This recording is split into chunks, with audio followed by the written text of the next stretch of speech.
Teresa. Teresa Fiore is Manager of Responsible Gambling and Corporate Social Responsibility at PointsBet. Teresa has been in the responsible gambling sector since 2016, working at the Massachusetts Gaming Commission, where she oversaw statewide responsible and problem gambling programs for brick and mortar casinos.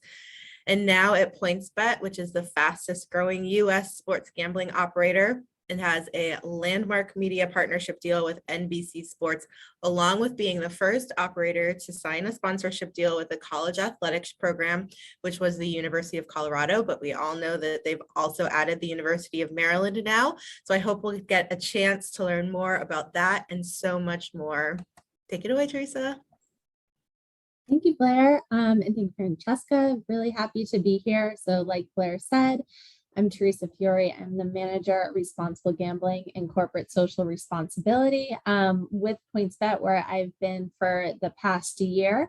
In addition to, our sort of sound bites and introduction to the brand, we are live across 10 US states offering online casino and sports betting products. We have 4 retail sports books where we partner with horse race tracks and brick and mortar casinos. We are also live offering sports betting in Ontario, Canada, and we also offer sports betting in Australia, where we are actually globally headquartered. So fairly new to the United States, but that does not make us unique, as essentially most sports betting operators are just starting out in the United States. As far as, PointsBet's engagement with Maryland, we have been working closely with the lottery, for me in particular, with Jasmine Countess, who's been really wonderful overseeing our responsible gambling initiatives at Riverboat Potomac, where we will be opening a retail sportsbook. We are not yet launched within the state of Maryland, but as Blair said, we did pen a partnership with the University of Maryland, specifically around advertising. So the idea for many of these partnerships is to promote our brand in the background of games. So when you turn on a college game at the university, for example, you will see PointsBet around the arena, in the stands, things of that nature.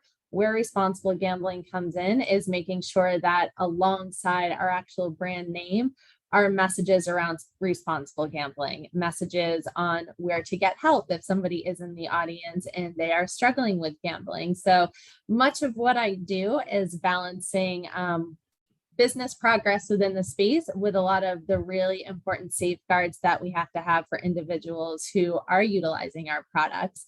And, the biggest sort of not wake up call, but biggest sort of lesson for me transitioning from a regulator overseeing brick and mortar casinos, specifically the responsible gambling programs within Massachusetts, and transitioning to the digital space is just learning about the business in all of the various departments and what their functions are, and how they kind of interplay with one another and need to work closely together to make sure that we have responsible gambling programming in place. There's quite a number of us, and I feel like I'm still learning, not only just because of how fast moving the business is, but also with just how many more people are coming in. As momentum builds, it's only going to grow. I believe we are up to probably 35 states across the US that has some sort of legalized online wagering. So PointsBet is relatively small in that way, and that we are only operational in a certain percentage of them.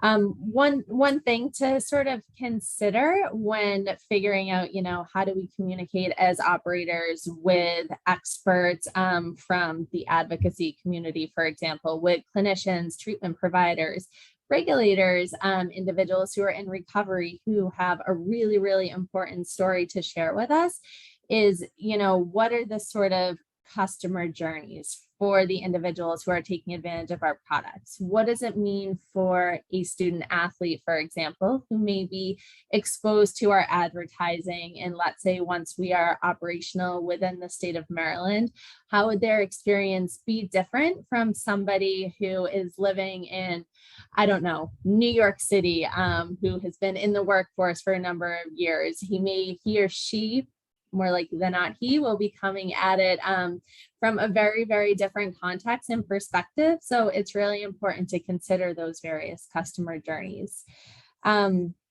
And just thinking about responsible gambling, as a sort of business function, PointsBet very much views it as a function of sustainability. So, it's important to take a step back and think, yeah, so if we're an operator and our focus is revenue maximization, we are strictly considering revenue as dollars is making more money, right? But we also have to remember that it is actual people with real lives and real responsibilities outside of gambling who are coming to us as customers and bringing in that revenue. So where is the social cost there, and what exactly should operators be doing in terms of engagement with all of the important stakeholders in this space? So again, I'm super grateful to Mary and the team for inviting me today so that I had a chance to connect with everyone in this way and kind of share my perspective. I think these things are really important because, they're voices which need to be heard. We are in a historically rapidly changing and expanding industry, and it's going to take a lot of people to participate and make sure we are protecting the individuals who are at greatest risk of suffering from gambling related harms. So to again, take it back a step, I was first connected with the Center of Excellence, and Mary in particular, once we signed a deal with the University of Maryland. And we kind of sat down and we said, what needs to happen here if we are to be promoting PointsBet on campus? Who is most at risk? How do we need to connect with individuals? And so we essentially chatted through a model that PointsBet had used at CU Boulder in Colorado, which was our first college partnership. And it focused on 3 primary areas. The first was advertising, the second, education, and the third is problem gambling support. So like I said earlier, when we think about advertising, what is the strategy for Maryland? It mostly at this point is going to be in arena, in stadium signage. And the idea is, as a fan watching at home, you're going to see PointsBet in the background. But because we had these conversations early on, we were able to make sure that the digital screens promoting PointsBet as a brand is also 50% in rotation promoting responsible gambling messaging, as well as the helpline number and a link to, or really a web address for a support website. We wanted to be really thoughtful in our approach for this space in thinking about the customer journey, because we as an operator, and I think just having been in this field now for 6 years, we don't want to create additional stigma around, responsible problem gambling is something that sits separate. We want it to be something which is truly integrated as part of the customer journey. Even at the acquisition phase, where we at minimum are exposed to individuals who may not end up becoming PointsBet customers, right? So a lot of thought was given to the look and the feel of these ads. They essentially followed the brand standard, so they didn't look like something separate that people would just kind of gloss over and ignore. Another thing we did when it came to our creative team in developing these ads was making sure that we were including the university logo as part of them. So we are then sending out the message that, not only does PointsBet, but the University of Maryland itself, we are supportive of responsible gambling, and we're going to do what we need to do to ensure that safeguards are in place. We do not yet have, we call them pop-up activations at the university, but it's something which we do quite often at CU Boulder. So essentially, if you picture a football game, for example, and there are some vendors who are setting up, giving away samples, promoting whatever it is that they are there to promote, we do that for PointsBet. And essentially, it is promoting promotions, information about the brand, but most importantly, responsible gambling information, as well as information on how to connect to problem gambling resources. And there's also thought given to the types of promotions that we're doing as well. So, being exposed to students and anyone really under the age of 25 who we consider to be at a higher risk of developing a gambling addiction, we're going to be really, really mindful of whatever is being promoted there. In addition, we want to minimize actual promotion of the app itself amongst students. So we limit our activations to largely alumni tailgate areas where any, active undergrad students or graduate students within the school would not have access to. So that's just specific to the advertising space. Education is something that's incredibly important, and it's what Mary and I chatted the most about, and how Mark Potter with Epic Risk Management, who you'll hear from next, ended up kind of becoming an important part of this conversation. So essentially, we all know, even without legalized sports betting and online casino, it's still a huge, huge problem amongst everyone, but amongst, college students and student athletes in particular. So with every partnership like this, we want to be sure that we are working with somebody with, the really unique time-tested expertise in the space who can provide training not only to student athletes and students around problem gambling, financial literacy, tips and information, which is really important to them when thinking about them as customers, that they should be aware of before engaging in a risky activity like gambling, but also making sure that we are connecting not only with athletic department administrative staff, but also with athletic department coaches. When you look at the setup of a sports team, that's where it all funnels to. And so having somebody who, you are with day in and day out, who essentially serves as a non-academic, like really important leader and mentor in your life, we want to make sure they are prepared and empowered with the information to help any of their student athletes who may be struggling. From a sort of technical side, and I usually receive a lot of questions on this, but PointsBet, we have the ability to blacklist anyone who we want, right? Typically it comes through a regulator, individuals who, if they want to create an account on their site, they will input their information and immediately they are shut down. They are not able to place a wager on our site. We make sure that is offered to the universities as well, as we do not want, the integrity of any sports to be challenged. So we do not want student athletes to be wagering on our app.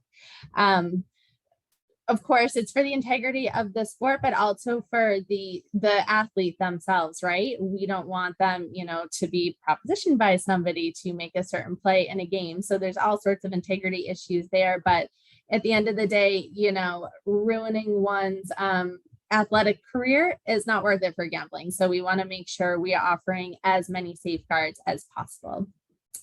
And then the sort of third piece of our approach that we have in place for college partnerships is problem gambling support. So the University of Maryland is really unique, obviously, because of the Center for Excellence being, a part of the state school system. So really, really fortunate that, you all are there, have expertise with the specific population, but also clinicians on staff. Incredible funding for treatment, not only for students, but for any residents in the state of Maryland. But for universities where that is not the case, just like we did with CU Boulder, offering to work with clinical staff or at least fund their training so they can become certified in problem gambling counseling, making sure that they do not feel like, with this partnership, if there is an increase in individual student staff members who are struggling with their gambling, that it's not all going to fall to them. Essentially, to an extent, they're there to deal with that, but it's not fair for us to come in and say, yep, this is our partnership now you all have to deal with the social cost of it. We do not believe in that and want to make sure that, a customer journey, whether or not they remain with us as a customer, even if they're not a customer with us, they have fair and easy access to treatment should they struggle with a gambling problem. as well as any other addiction, which may be present with a gambling addiction. Let's see, when building this approach, it expands well beyond universities and colleges. It also applies to any other partners that we may have. So NBC Universal is one which comes to mind. And again, the idea with these partnerships is to have our brand in front of as many eyes as possible, right? So as an operator, we are growing in this space. We are trying to capture market share. We are trying to essentially add credibility and legitimize us as a big player in this space. So by having our logo in the background of nationally broadcasted games, that's a really remarkable way from an advertising perspective to reach as many customers as potential customers as possible, I should say, as obviously those ads will touch states where betting is not yet legalized. The idea is if we do end up in that state, at least there will be some familiarity with their brand at that point. Same thing, just like with colleges and universities, those partnerships need to be thoughtful about how they are promoting gambling as well. And I find it's really, really important when, entering into whatever part of contract step or execution we are in, to talk through essentially what the sort of, for lack of a better term, fallout there could be. So what happens to the University of Maryland if there is a story about, a student athlete who is illegally taking bets to change the outcome of a game? Ultimately, that's going to fall not only on the operator, but likely on the school as well. So we want to make sure that we have thought out all of those scenarios on a very public stage, should that happen, and make sure that we have done everything we could to hopefully prevent those situations from happening. But again, with the sort of rapid pace and expansion, it's sometimes hard to keep everything in line and figure out the direction and right step here. But I'm finding these conversations are easier to have as individuals, even outside of the industry, are now familiar with the sort of pros and the cons of the expansion of the industry itself. And, another thing to consider for any, not only university, but any other potential partner of an online operator or a sports book is making sure that they have a strong responsible gambling program in place. And that extends, for me, having been in this industry for a number of years now, it extends beyond, just the most basic level of compliance. Can the operator actually prove their commitment to responsible gambling? And if so, I think it's perfectly fair to, ask them, well, how do you do that? Tell us about it. How do you treat your customers when they come to you and they say that they may be struggling? Or how do you deal with customers who are displaying, XYZ potentially problematic behavior? Do you shut them down? Do you keep them open? Do you keep encouraging them to play? What does that kind of look like? I think oftentimes we get caught up in, this rapid growth, this rapidly evolving space, but it's important to just sit back and ask these, relatively simple, but with complex answers, types of questions and figure out, okay, well, I'm engaging with you to reach my customers. How are you treating my customers if they choose to gamble with you? And most certainly, that should be a huge consideration for any university who we not only PointsBet, but any operator within the industry actually engages with. So I think those are sort of the big things that I wanted to cover with everyone today, provide a little introduction to my work, both within the space, but also with Mary and her team, and then the university in general. So I believe Blair Mark is up next, and I believe I may have some questions. So if I'm not allowed to answer them now, I am happy to answer them at the end. Yeah, let's move on to Mark and answer the questions at the end. Some of them I was able to answer myself too. So I took some liberties with your presentation. Thank you. All right, Mark Potter is the head of delivery for Epic Risk Management. Mark was a professional rugby union player from 1999 to 2011, playing in the UK and Ireland until a 12-year gambling disorder eventually ruined his sports career. Mark's lived experience and powerful story of overcoming addiction equip him with the knowledge and gravitas to truly help prevent others from following the same path. Thanks so much for being here, Mark. Thank you, everybody, and really nice to be here. I'm going to share some slides today because, as Teresa said, the importance of educating student athletes is huge, given the legalization of sports wagering across many states and the introduction of things like NIL and I guess, ultimately the convergence of sport and gambling that is inevitably going to bring these increased commercial partnerships that you are now starting to see with the likes of LSU, Colorado, Boulder, and that is only going to grow. But however, what we believe, and it's certainly Epic Risk Management and what we try to do with the NCAA partnership that we have, is with that increase in exposure and accessibility comes a duty of care both to educate and protect the athletes. I'm going to try to put some context into why that is and why student athletes fall into what you would call the highest risk sector for gambling related harm. Statistically, the risk of gambling addiction more than doubles for young adults in a college setting. And even further than that for athletes, the athletes themselves are up to 4 times more likely to become problem gamblers than the general public. So I'm going to sort of take you through my journey, both as an athlete and somebody who was a young person who also struggled with problematic gambling throughout their career. And I think to do that, it will hopefully give you guys an understanding of why it's important to educate, why the athletes are at greater risk than the general population, and some of the events and circumstances that can occur given who you are and what you do that can make you more vulnerable. Because ultimately, I grew up in a nice area in the UK, great parents, really nice upbringing, went to a nice school. And I think a lot of people often assume that guys and girls that struggle with alcohol, drugs, gambling, whatever it may be, tend to come from broken homes. Absolutely wasn't the case with me. I was given every opportunity to succeed in my sport of choice. And for me, that was professional rugby. And I got that chance. And at 18, I left school. I signed a 2-year academy contract and went into an environment where there was a lot of grown men, a lot earning significantly more money than I was. And as you do as an 18-year-old kid, you want to fit into that environment and you want to do the things that they do, fit into the team environment. And I did that.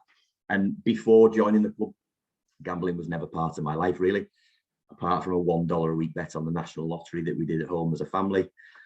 And joining the sports club, that obviously became very different. Our club was sponsored by a betting operator and the guys enjoyed a gamble. And I joined the betting club, which was once a week on a Thursday afternoon after training, and where we all put $20 each in and pooled it together and bet on horses and sports, and anything we won was put towards a sort of day out and a team day out. And for me, it was a team bonding thing, and it was all for the camaraderie, and I really enjoyed it. And that was my introduction to sports wagering. I did it to a very low level early on in my career. Career was going really well, broke into the first grade team very early, signed a contract extension in my second year, promoted to the first grade team full time, and everything was going absolutely according to plan. And at that point, I'd never had to deal with any adversity. 3 weeks after my contract extension, something happened that I guess a lot of people struggle with, and certainly for people involved in sport. I got injured, and I got injured for a long-term period. I broke a bone in my neck, dislocated my shoulder, and broke my collarbone. I was stretched off. I was in hospital for 2 weeks, had 4 operations. And all I wanted to know through that time was how long I was going to be out injured for, because everything about me was a competitive guy who loved being around the boys, who loved being around the environment of a team sport. And straight away, I started to miss that. And I knew I was going to be out for 12 months. And realistically, what I should have done is filtered into my time things that were proactive, learn something, go to college, get some other skills, but I didn't. I started to miss playing, and I wanted to ultimately fill that void. And for me, it made sense to open a small betting account, which I did, because I was spending little time at the club, about 1 or 2 hours a day in the treatment room, and then I was home every afternoon. So I would open my betting account, I would go to my local retail bookmakers, deposit some money over the counter and go home and use my laptop or my phone to bet on horses and sports in the afternoon. Very low level. I never deposited more than $10 or $15 a day. And I certainly never spent more than 50 or 60 in a week. And actually it was all very manageable. And for a period of time, it was enjoyable. And then I guess the day everything changed, 6 months into my injury, I received a phone call where I got a tip for a horse off my friend at the club. And he said it was going to win. And duly, I went down to the bookmakers and asked how much I had in my account. And I had $52. And that was the kind of money that I was dealing with, very low level stuff. I put a $30 bet on a horse, 25 to 1, and the other $22 into what you guys would call a parlay. And I put my slips in my pocket and went out to training. And trained, showered up, went for a coffee with the boys, went down to the bookmakers to watch the race. And sure enough, my horse won. And I knew I'd won $780 from my $30 bet. The $30 was by far the biggest bet that I'd ever had at that stage. And the $780 was by far the biggest win that I'd ever had. And I got a reasonable amount of adrenaline and buzz out of that. And I was thinking, driving home, about the things I could buy, book a holiday, perhaps buy some clothes, didn't have to use my own salary. And I was thinking about all those things.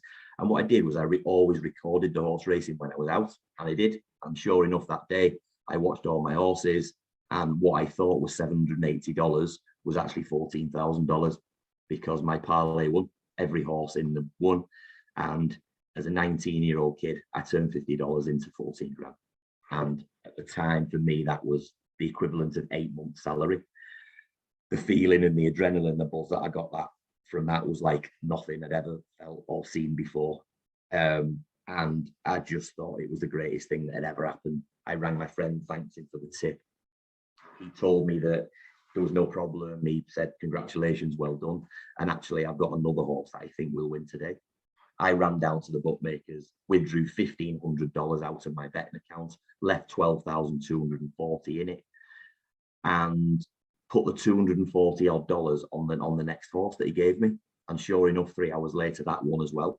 And in the space of 20 hours at 19, I turned $50 into 17 grand.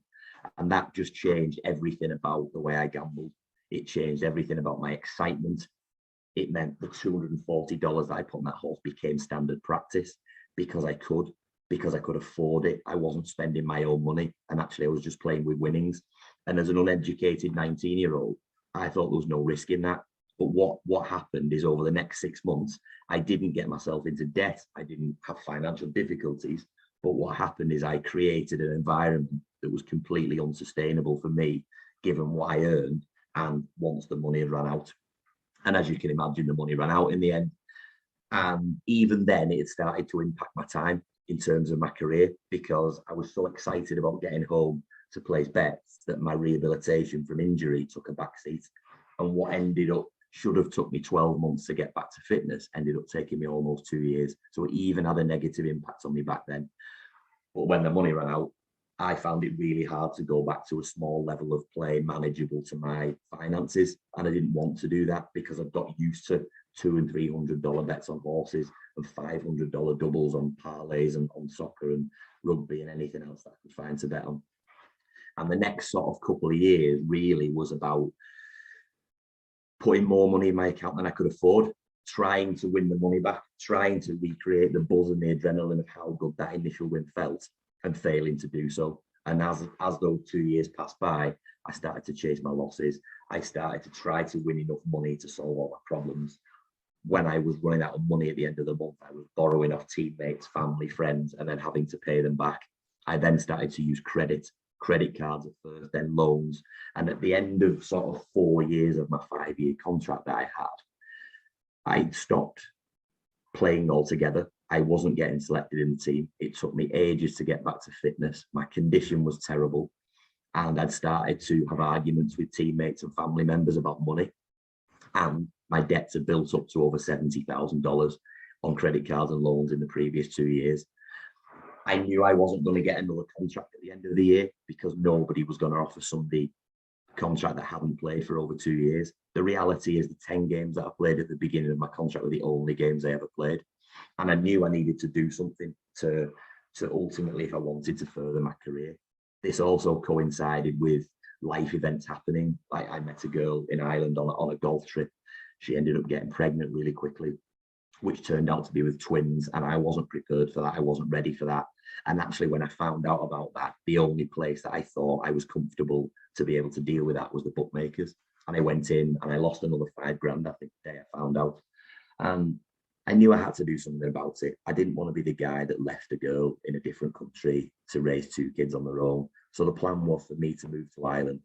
And I wanted to go for the reasoning that it was the right thing to do, because I didn't want to be the guy that left the girl to sort of raise kids on her own. I also didn't like the environment that I was in. And I also didn't like the debt I had. And I thought if I moved away, I'd be able to solve all of those problems. And my plan was, for the last year of my contract, was to save enough money that I could to take over a nice pot of money to start my new life in Ireland. The reality is, every penny I earned in the last year, I gave to the bookmakers, and my debts accumulated to over 80 grand. And when I left, I had no intention of ever paying them. And I left to the airport. My mum dropped me off. I'd got my final pay from the club. And from 5 years full-time professional sport at that time, I had £700 left to my name and debts of over 80 grand. And I lost the £700 in the bookmakers on the way to the airport. And I got on the plane with my cases, and I actually couldn't afford a bottle of water, because every penny I'd earned in that 5 years, I'd given away to the bookmakers, plus 80 grand of debt that I had. And I left with no intention of ever paying it back. Arrived in Ireland, and ultimately what happened there was I wanted to change. It was my intention to change. And for the first couple of months of being there, I was able to, because I had enough going on in my mind to stop myself from having to think about having a bet. The twins were born, we bought a house, I was painting, changing nappies, getting to know the boys at the new club, and I had enough going on to keep my mind busy.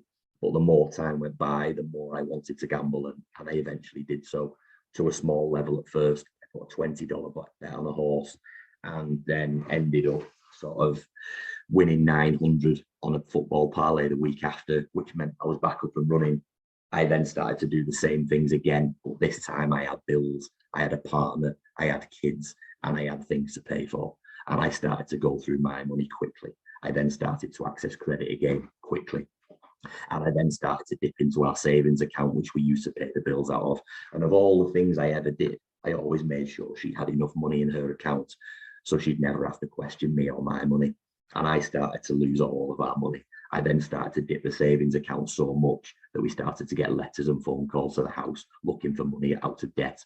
And I had to go to great lengths to stop that. And I was pulling the house phone cord out of the wall before training, so nobody would ring asking for money. I changed my mobile phone number every 3 months. And I used to also pay the postman $200 a month to not put mail through my door. And I met him every day for 3 years at the end of my road, and went through my mail, and anything that was incriminating, like a bank statement, betting statement, or an outstanding bill, just went in the bin. And only things that I deemed acceptable to go through the door went through the door. And that was really hard. And it was almost like having another full-time job outside of my rugby career. And as you can imagine, the impact it had on that was massive. Ultimately, I had a dream job. Everybody dreams of, I assume, being a sportsman. Everybody who's involved in sport does anyway. And not many people get that chance, and I did. And actually, of the 250 games and 13 years that I played, the reality is I only enjoyed one of them, and that was the first one, because the rest of it was a means to an end of getting paid, because I was more interested in this. I used to go from training every day and go straight up to my laptop and bet every penny I had. And the reality is, as much as I really I thought I enjoyed playing rugby, I didn't. As much as I thought I enjoyed and loved my family, I didn't, because I didn't spend any time with them. I missed everything I needed to. I didn't spend any time, money, anything on them, and I just left them to their own devices, really. And it got to a point where a bailiff came to our house, gave us an eviction notice, and I had 4 days to pay our house. Otherwise, we were going to be homeless. And at the time, we'd been married for 9 months. My twins were nearly 4. My wife was pregnant with my little girl, and I was about to make us homeless because of my debts.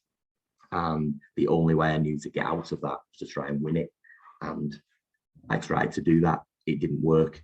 I then went to my rugby club and asked my chairman and my boss for a loan of money, to which he was a lovely guy, and he gave me some money. And I went with that €2,000 that he gave me. and tried to turn it into enough money to pay my mortgage with one bet. And when it lost, I knew that I was in trouble.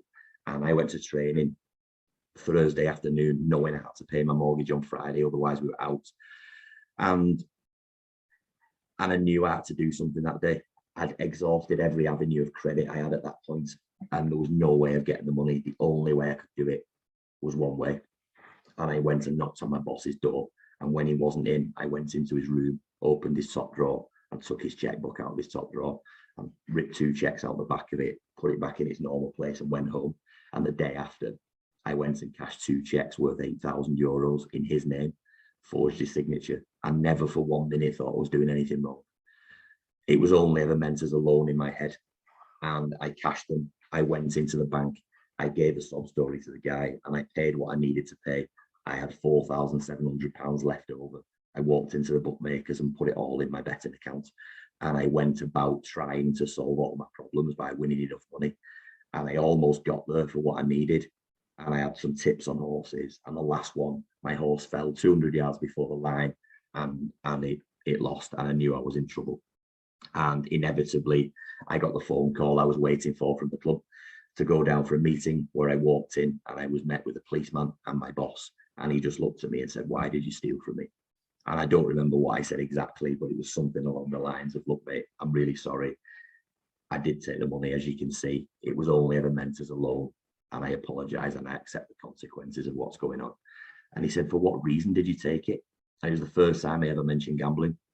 I said, "If I'm honest, I took the money to try and win my way out of debt, but it hasn't gone the way I wanted it to, and I apologize." And that was the end of my career, because I was sacked. I then had to go with a policeman to the station, where I was charged with theft and fraud and forgery, and bailed to appear in court in 10 days. And I drove home after that with no job, no money, masses of debt, still had to pay a mortgage, and a wife who knew nothing about it. And I couldn't face telling her, so I didn't. I pretended to go to training every day for the next few weeks until the day of the court. The only thing I did in that period of time was I went to Dublin and I borrowed 15,000 off a gangster who would have killed me if I hadn't paid it back. But I didn't care, because I needed the money. And I got to their court, walked into court, pleaded guilty. It got adjourned for 5 months. And I walked out very deluded, thinking I was going to be fine. And when I got outside, there was press and media everywhere. They started taking photos, and I knew that my time was up. And I drove home, got in my car, got my passport, got my bag, flew back to England. And I flew back to England because I just couldn't stand in front of people who, when they was going to find out what I'd done. And I ran away, and I let people find out in the national press, and my wife included. And as you can imagine, that didn't go down well. I got kicked out. I then had to go and see my parents and say, "Look, I needed to stay here with you." And I was in court in 5 months, but that didn't really matter, because there was a guy looking to kill me because I owed him money. I was really lucky in many ways that I'd managed to get the money paid off, because I found a job in the UK and a part-time rugby contract. And I went to court having the money paid off, hadn't seen my wife for 5 months. And when I went to court, I was asked by my solicitor to get betting statements. And my dad asked me how much I'd spent, and I got 12-month betting statements leading up to the day of my arrest. And I said it was 150 grand. And actually the reality was that in those 12 months, I wagered $1.6 million. I lost $181,000. I was given $157,000 in free bets by my operator. And I managed to do all of that on an $85,000 salary. And for that reason, and that reason only, I stayed out of prison. And I actually came out and went to see my wife after that, begged her for another chance, asked her if she'd come to the UK, told her I would never do anything like that again. And after a short while, she agreed. And anybody would assume that that would be the end of it, but it wasn't for me, because after 6 months of being in the UK, I just had to bet. I just needed to, and I felt uncomfortable if I didn't. And the minute she went back to Ireland to see her parents, I raided our bank account. I spent every month penny in it, and I also sold her engagement ring. And that was the one thing that I did that sort of tipped me over the edge, that made me want to stop. And for that reason, I went to a train station that evening, sat on the bridge and tried to psych myself up to jump off. Unfortunately for me, I didn't. I went to see my parents, and I ended up going to a treatment facility called Sporting Chance in 2013. And the biggest thing that they taught me, and the biggest thing that why I think this education is important for student athletes, is actually the reasons why they're in high risk sector are really obvious. I was such a competitive person that I hated to lose. And when I started to gamble, that was the same. And certainly when I started to lose, I didn't like it. I didn't like the feeling of being a loser, because everything about sport is about competing and winning. And it was exactly the same in gambling for me. I also thought I could use my sporting knowledge as an athlete to win at what I was doing. I didn't. I also got injured very young. I didn't know how to deal with that. And actually what I used betting to fill the void from my injury. And then ultimately, as a 19-year-old kid, I won 17 grand, thought it was the best day of my life, but ultimately it was probably the worst, because without an understanding of what that meant, I assumed I could start to spend and gamble in a way that would have no consequences. And the reality was I created that environment for myself that made it so difficult to come back from. And I think that the education awareness that we provide now hopefully helps athletes put some context to that. The reality is, when we look at the spectrum, everybody is on it. So we obviously don't advocate gambling for the student athletes because they can't bet on their own sports. But the reality is, most people now in life, and certainly in the US with legalized sports wagering, are going to have a relationship with it at some point. And actually the education awareness campaign before they start off on that journey are really vital in terms of educating, raising awareness and giving them some informed choices. And then if they do start to do it, we sort of provide some education and awareness around how to interact with vulnerable athletes, and then some intervention stuff. And if we look at what can happen to a customer, to an athlete over a journey, to be in control of your gambling, ultimately, you need to be in control of your time, your money, and your mental headspace. If you start to lose control of one or more of those, the reality is that you'll probably move along that spectrum really quickly. For me, the big win pushed me straight along that spectrum, because I started to gamble more and more with more money, with credit, and I started to stay up late. I changed the stock markets and products I gambled on. And actually, as you can see, the more I went down that route, the more it affected my performance, my mental health, and everything about it. And I got into a place where actually I needed to go to treatment to come out of the other side of that. So look, I'll be happy to share this with anybody who's sat on the conference, and I'll be able to share this, no problem, if anybody wants it. But what it does is it takes you through a journey of how behaviors change over time if you're not educated and if you don't look after yourself, and certainly if you don't look after the signs in your teammates. And ultimately, we also cover the integrity side of things. The reality is, for me, I was brought up morally. But when I was at my lowest ebb and I was in debt and I was desperate and I was gambling every day, if somebody would have approached me to fix an element of a game, I can almost guarantee that I would have, because I was desperate and my moral compass had disappeared. So we talk about the integrity piece of it. We talk about everything that sports wagering is, match fixing. And actually, it's not just match fixing that's an issue. It's the provision of inside information. Something as innocent as sitting in college talking about team news, injuries can be construed as match fixing. So we will talk about all those things as well. And also the knock-on effects of what sports wagering brings. If you look at this poor guy from the Buckeyes last year, who innocently missed a layup at the end of the game, but actually that cost somebody the point spread. And within a few hours online, he'd been abused, homophobic, racist slurs, because for every layup that's missed, somebody's a winner and somebody's a loser in the sports betting world. So that is going to have increased impacts on student athletes as well. So ultimately, the message for me is don't risk it as a student athlete. We talk about the problem gambling links, we talk about the integrity links and how they link together, and then provide some support, and obviously, ultimately, hopefully give the student athlete some informed choices. For anybody that wants to follow up with any information, please take my email address. But I will stop sharing my screen now and kindly pass on to the next guys, and I'd be happy to take some questions after the session. I appreciate you listening, and I appreciate the fact that we've been able to share some of the things that we do for colleges and student athletes. So thank you. Thank you so much, Mark. That was a roller coaster, let me tell you. Mark, through the Q&A, there are some questions there. So if you're able to type your answers to some of them, that would be awesome. Thanks so much. No worries, I will do. Thank you. Appreciate it. Okay, and last but not least, we have John Martin, who's the director of the Maryland Lottery and Gaming Control Agency.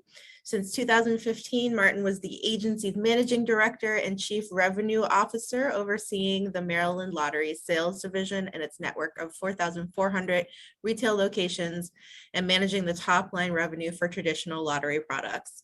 Before that, he was an assistant director at the Maryland Lottery, overseeing sales, creative services, product development, and communications.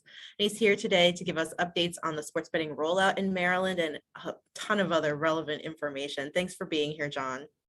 Thank you, Blair. First off, I have to just thank you, Mark. That was an incredible story, and I know it had to touch so many people on the call here today. And thanks for sharing that. Thanks, Teresa, as well, for sharing your story. Not nearly as dramatic, but I appreciate your partnership. Look forward to working with you.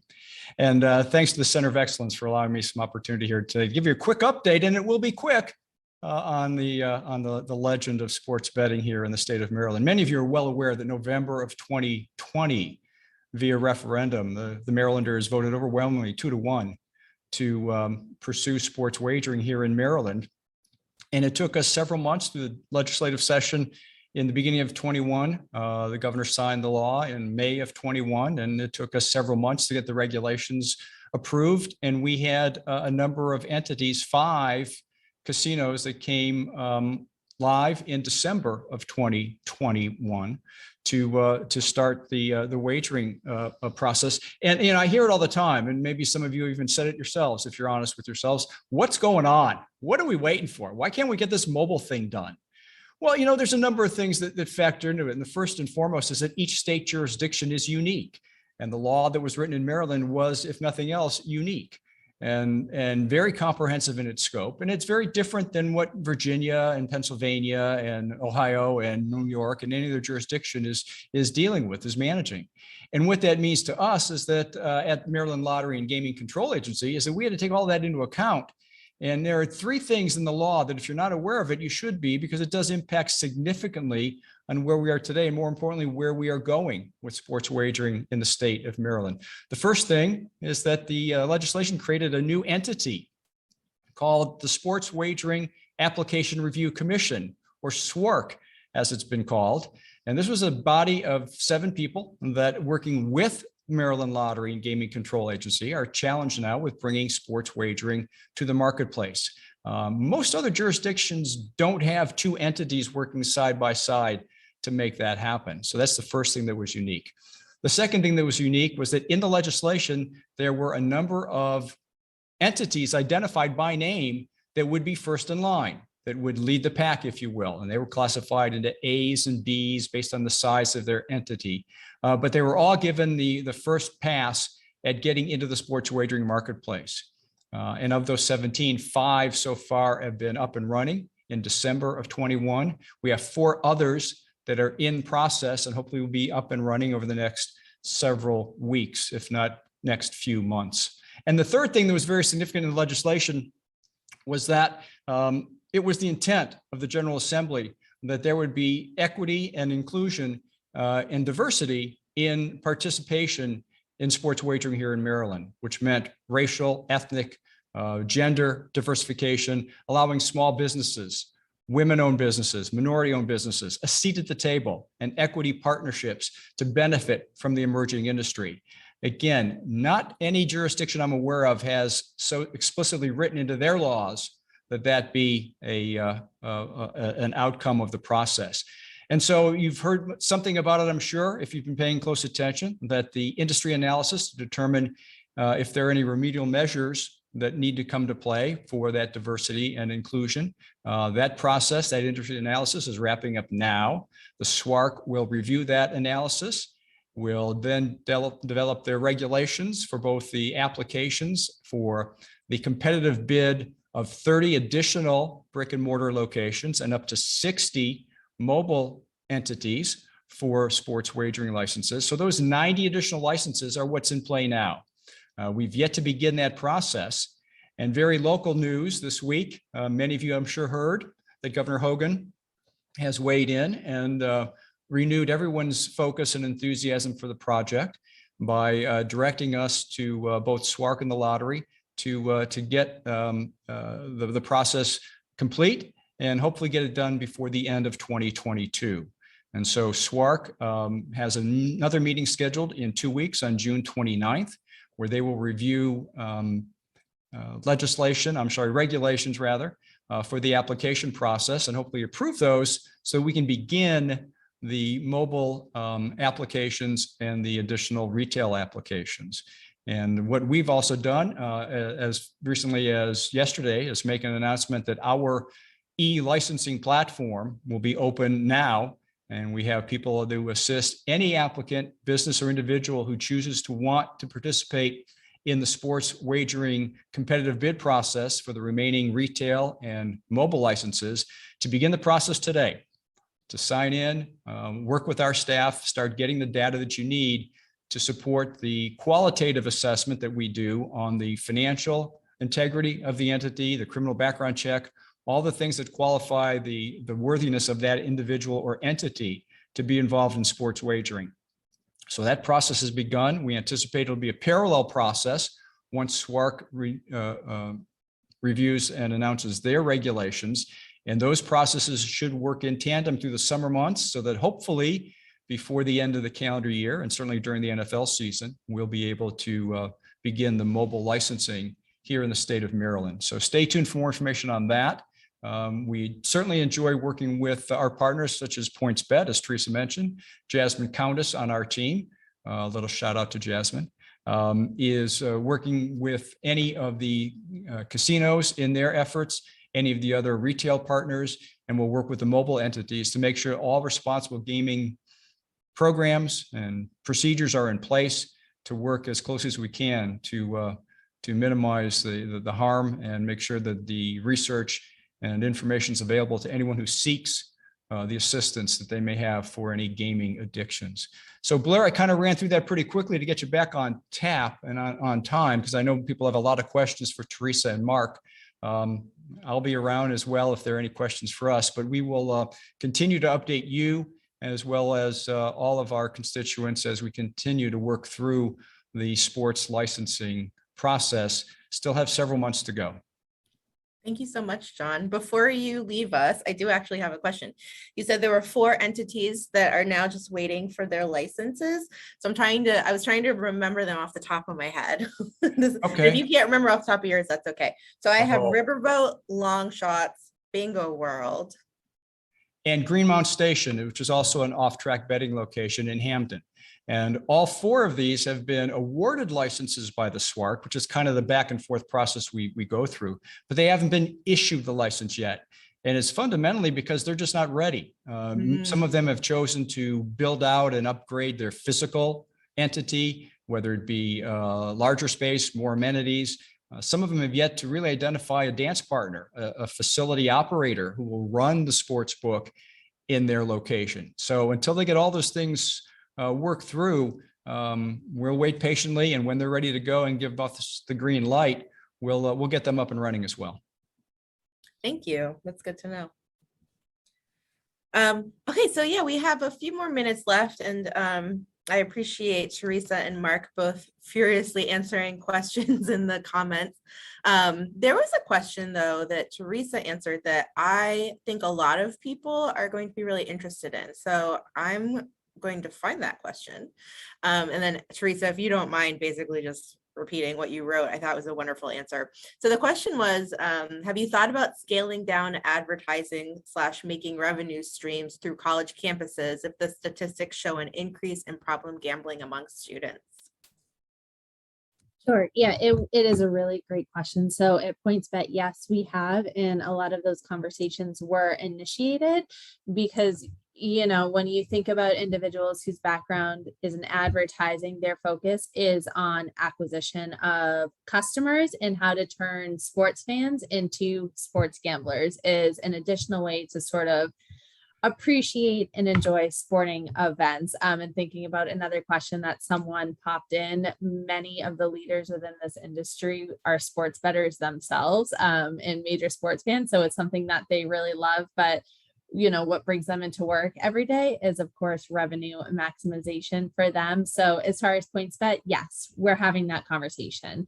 But with the sort of rapid expansion of this industry, that's why, these types of conferences, getting everyone's voices out there, having awesome advocates like Mark, progressive regulators like John come to the table and kind of say, well, this is what we're seeing. So how can we sort of come together and work together in this space? Because one can't really exist without the other. So in certain states, operators aren't even allowed to, promote their brand on college campuses.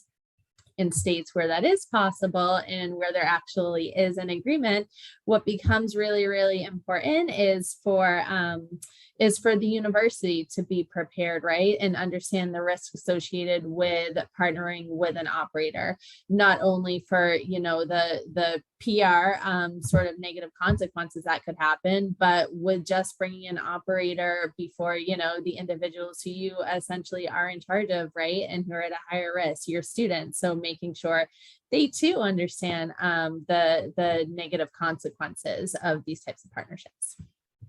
Thank you. And while you were talking, another question came in for you. How did the University of Maryland get involved with this? I do not know, actually. So like I said before, there's a lot of different departments hyper focused on whatever it is they are assigned to do. And for me and any sort of operator who has an RG team, we work, bit by bit with a different department. But in terms of the actual Maryland partnership, I'm not sure if it was the university who approached PointsBet or PointsBet went and approached the university.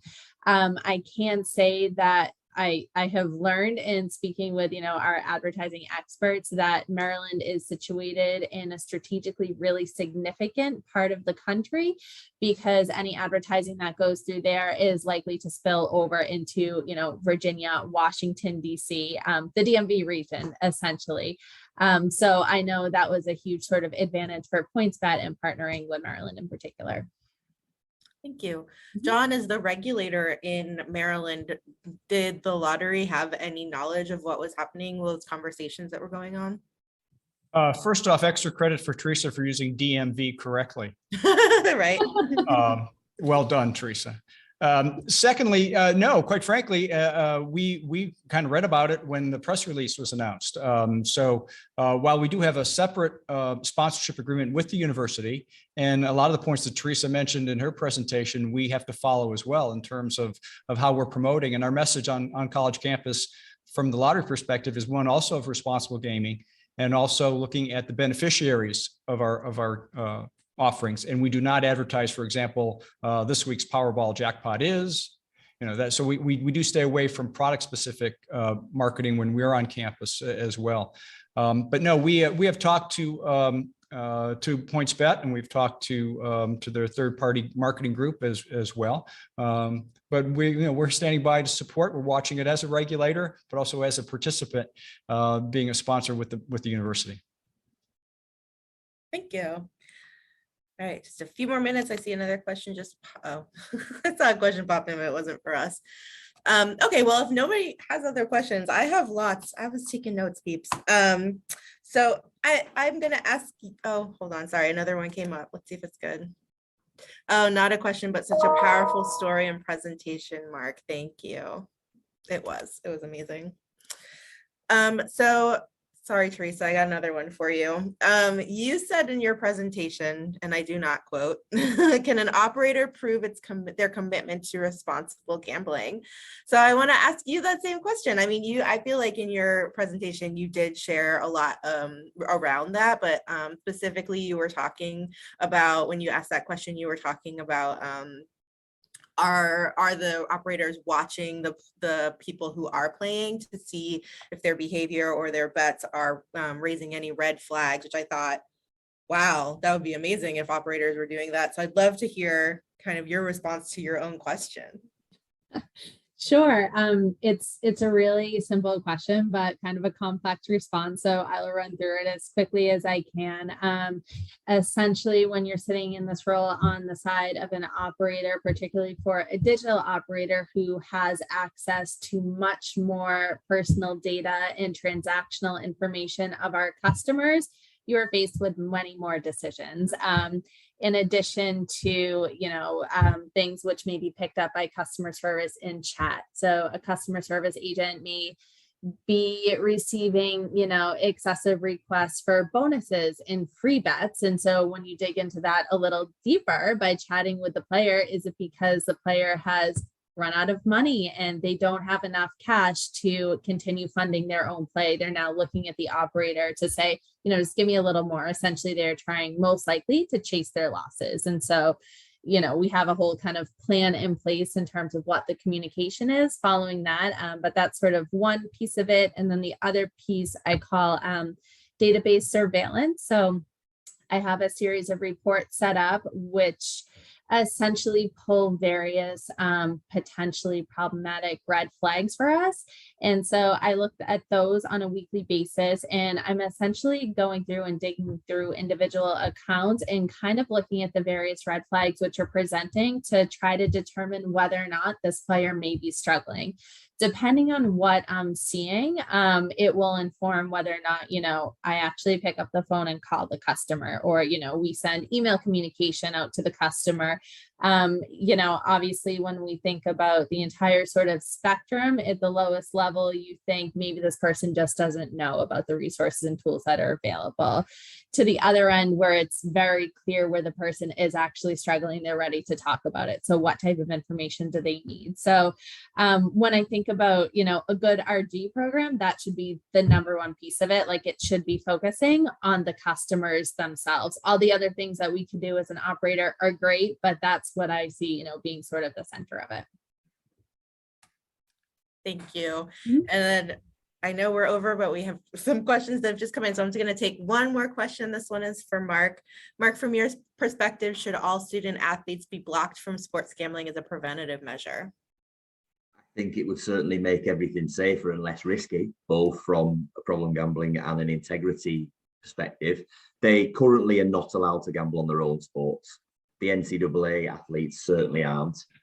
However, there's never been a provision to stop them from gambling in casino, etc. So I think the legalization of it is an interesting topic, because on one hand, it creates more opportunity to gamble, but for an under 21 college athlete, the black market is a far more accessible place.